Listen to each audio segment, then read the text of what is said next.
Assalamualaikum.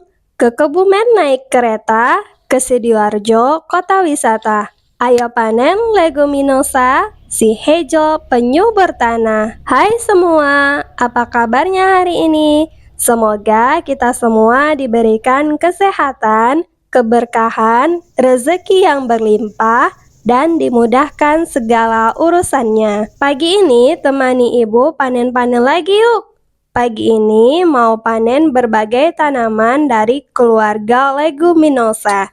Yaps, keluarga kacang-kacangan. Kacang-kacangan atau leguminosa adalah kelompok biji-bijian yang berukuran lebih besar dibandingkan dengan serelia dan digunakan sebagai sumber pangan atau bisa juga untuk pakan ternak. Tumbuhan kacang-kacangan termasuk dalam famili leguminosa atau sebagai polongan, berbunga kupu-kupu. Keluarga legum terbagi lagi menjadi beberapa macam, yaitu kacang lentil atau miju-miju, kacang polong atau pea, polong-polongan atau bean, dan kacang tanah atau peanuts. Kali ini ibu mau panen kacang panjang merah, kacang panjang hijau, kacang koroh, dan kacang buncis. Tanaman leguminosa bukan hanya menjadi bahan makanan yang lezat, tetapi juga merupakan sumber nutrisi penting yang mendukung kesehatan tubuh dan keberlanjutan lingkungan. Berikut adalah beberapa manfaat utama dari tanaman legum yang dikutip dari berbagai sumber. Yang pertama merupakan sumber protein nabati yang berkualitas tinggi. Tanaman legum kaya akan protein nabati yang berkualitas tinggi, membuatnya menjadi alternatif yang baik bagi orang-orang yang menjalani diet vegetarian atau vegan. Protein adalah nutrisi penting untuk membangun dan memperbaiki jaringan tubuh, termasuk otot, serta membantu menjaga rasa kenyang lebih lama. Yang kedua, merupakan kandungan serat yang tinggi. Kacang-kacangan dan legum lainnya mengandung serat yang tinggi, baik serat larut maupun tidak larut. Serat membantu menjaga kesehatan pencernaan, mencegah sembelit, dan menjaga kadar gula darah tetap stabil. Selain itu, serat juga membantu menurunkan kolesterol jahat yang mengurangi resiko penyakit jantung. Yang ketiga merupakan sumber nutrisi yang kaya. Tanaman legum mengandung berbagai nutrisi penting, termasuk zat besi, magnesium, fosfor, kalium, dan sejumlah vitamin B kompleks. Zat besi penting untuk produksi sel darah merah, sementara magnesium dan fosfor mendukung kesehatan tulang dan metabolisme energi. Kalium membantu menjaga tekanan darah yang sehat. Yang keempat, mengurangi resiko penyakit kronis. Studi telah menunjukkan bahwa konsumsi tanaman legum secara teratur dapat mengurangi resiko berbagai penyakit kronis, termasuk penyakit jantung, diabetes tipe 2, dan berbagai jenis kanker. Kandungan fitokimia dan antioksidan dalam tanaman legum berperan dalam perlindungan terhadap penyakit ini. 5. Merupakan alternatif pangan yang berkelanjutan. Dengan kebutuhan protein yang semakin meningkat di seluruh dunia, tanaman legum menawarkan alternatif yang berkelanjutan dan ramah lingkungan. Mereka tumbuh dengan cepat, membutuhkan sedikit input air, dan memiliki jejak karbon yang lebih rendah dibandingkan dengan sumber protein hewani. Yang keenam, mendukung kesehatan lingkungan. Tanaman legum memiliki kemampuan untuk memperbaiki kesuburan tanah melalui proses fiksasi nitrogen. Ini berarti tanaman legum dapat meningkatkan kandungan nitrogen dalam tanah yang bermanfaat bagi tanaman lain yang tumbuh di sekitarnya. Selain itu, tanaman legum membutuhkan lebih sedikit air daripada beberapa tanaman lainnya, sehingga membantu mengurangi tekanan terhadap sumber daya air. Pernahkah kalian mencabut tanaman kacang-kacangan dan melihat akarnya? Jika diamati, pada akar kacang-kacangan terdapat struktur yang unik jika dibandingkan akar tanaman lainnya. Pada akar kacang-kacangan seringkali ditemui bintil-bintil akar. Bintil akar tersebut bukan merupakan serangan penyakit atau kelainan pada akar kacang-kacangan. Akan tetapi, bintil tersebut justru menunjukkan keadaan tanaman yang baik dan sehat. Bintil akar merupakan hasil simbiosis dari bakteri Rhizobium dengan tanaman kacang-kacangan atau leguminosa. Rhizobium adalah suatu genus dari bakteri gram-negatif yang dikenal karena simbiosisnya dengan tanaman leguminosa. Cegelski dan kawan-kawan 2009. Simbiosis tersebut menguntungkan baik bagi tanaman maupun bakteri Rhizobium tersebut. Pada simbiosisnya dengan Rhizobium, tanaman leguminosa berperan dalam menyediakan nutrisi dan lingkungan tumbuh yang baik bagi Rhizobium yang hidup di dalam bintil akar. Nutrisi tersebut berasal dari hasil fotosintesis tanaman leguminosa. Adapun Rhizobium dapat menyerap nitrogen bebas dari lingkungan dan mengubahnya menjadi bentuk yang dapat dimanfaatkan oleh tanaman. Proses tersebut disebut sebagai fiksasi nitrogen. Anonim 2015. Karena kemampuannya dalam melakukan fiksasi nitrogen, Rhizobium telah banyak dimanfaatkan sebagai pupuk hayati. Nah, itu dia beberapa manfaat dari tanaman leguminosa. Ternyata ada banyak ya, mulai dari sumber nutrisi penting yang mendukung kesehatan tubuh sampai memiliki andil yang penting bagi keberlanjutan lingkungan. Mari kita sama-sama mengenal keanekaragaman hayati. Bisa jadi mulai dari berbagai tanaman yang ada di kebun kita. Karena tak kenal maka tak sayang maka tak cinta. Kalau tak cinta, jadi kapan dong mulai berkebunnya? Nah, yang ibu panen ini adalah tanaman kacang koro atau kacang kara.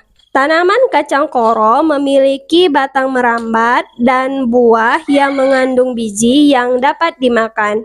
Biji kacang koro berwarna coklat dengan permukaan kasar. Nah, masak tumis kacang koro muda dan sayur asem. Kacang koro muda dengan kulit luar yang masih lunak dan crunchy, rasanya enak dan ada manis-manisnya menurut ibu.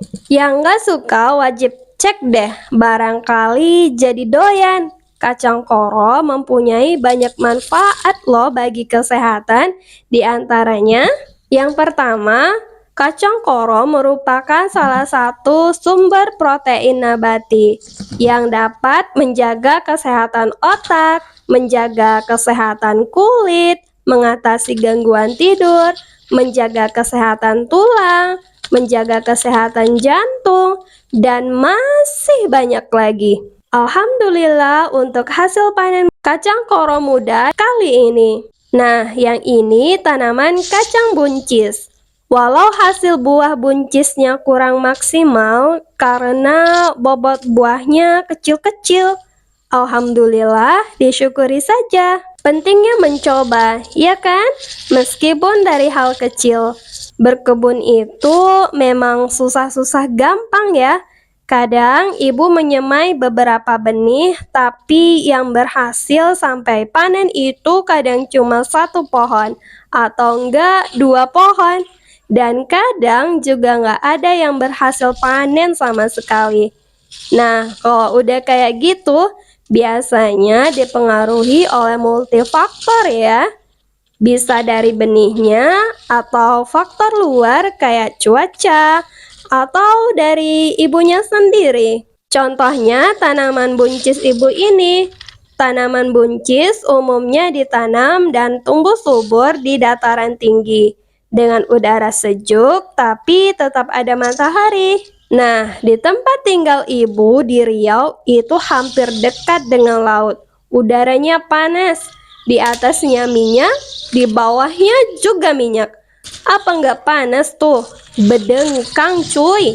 Jadi ekspektasinya ya jangan tinggi-tinggi amat juga kan kalau mau nanam tanaman yang habitatnya aja udah beda. Selain itu, ketika tanaman buncis ini sedang berbunga lumayan lebat, ajit penyangga tanamannya patah terkena angin kencang. Waktu itu awal memasuki musim penghujan, jadi sering terjadi angin kencang. Ajit tanaman buncis ibu roboh hingga tanamannya pada bergelepak di tanah. Buncis jadi stres dan banyak bunganya rontok. Mungkin itu merupakan salah satu faktor buncis ibu tidak bisa berbuah maksimal. Menurut ibu, berkebun bukan hanya tentang hasil, tetapi juga tentang proses yang mengajarkan kita untuk bisa lebih sabar, telaten, dan menghargai setiap langkah kecil dengan penuh rasa syukur. Sahabat online ada yang punya pengalaman yang sama juga nggak? Punya pengalaman gagal dalam berkebun juga? Menurut kalian, apa nih yang menjadi motivasi sehingga bisa semangat lagi berkebun? Boleh dong bagi-bagi pengalamannya? Boleh bantu tulis di kolom komentar ya. Alhamdulillah untuk hasil panen buncis kali ini. Lanjut, ibu mau panen tanaman yang lain lagi. Mau panen terong lagi. Panen terong lagi? Iya, nggak apa-apa lah ya. Sahabat online jangan bosan-bosan ya. Habis mau gimana? Meleng dikit udah besar lagi aja nih terong. Lengah dikit udah minta dipanen aja. Jangan dianggurin ya dek ya. Jangan ya dek ya. Terong-terongan hasil panen ibu selain untuk makan sendiri, lebihnya juga ibu jual. Untuk harga jual di tempat ibu menurut ibu lumayan juga. Mulai harga 10.000 per kilo, tapi kalau ibu titip di kedai sayur, ibu jual mulai 8.000 per kilo. Kalau di Riau kisaran harga segitu. Kalau di tempat kalian gimana? Lebih mahal atau lebih murah? Panen terong kedepannya masih akan berlanjut. Habis panen langsung diolah untuk keluarga, sudah. Habis panen langsung dijual, sudah. Habis panen mau diapain lagi ya? Kasih ide dong. Tapi ibu pernah baca kalau orang dari negeri Cina, waktu panen raya terong, mereka punya cara sederhana untuk menyimpan terong agar usia simpannya jadi lebih panjang dan bisa dikonsumsi kapan saja. Bahkan bisa tetap makan terong walau bukan musimnya. Dengan mengeringkan terong, sayur terong ungu dikeringkan layaknya jamur dan makanan kering lainnya yang bisa digunakan kapanpun. Masyarakat Cina memang dikenal suka mengeringkan makanan demi membuat umur makanan menjadi lebih panjang dan praktis dalam hal penyimpanan. Lanjut, ibu mau spill hasil panen kali ini. Ada terong ungu,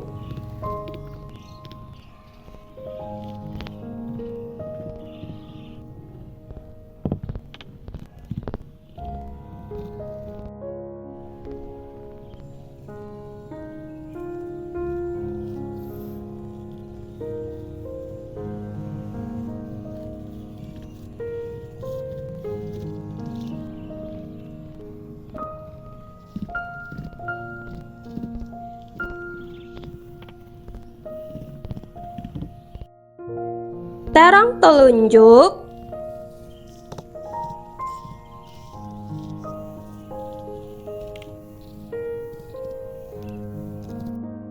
kacang koro, buncis, kacang panjang merah, kacang panjang hijau. Alhamdulillah, hasil panen dari pekarangan rumah hasilnya melimpah. Semoga menjadi berkah. Sekian dulu cerita kita. Barakallah. Terima kasih sudah menonton hingga akhir. Semoga video ini bermanfaat. Jazakallahu khair.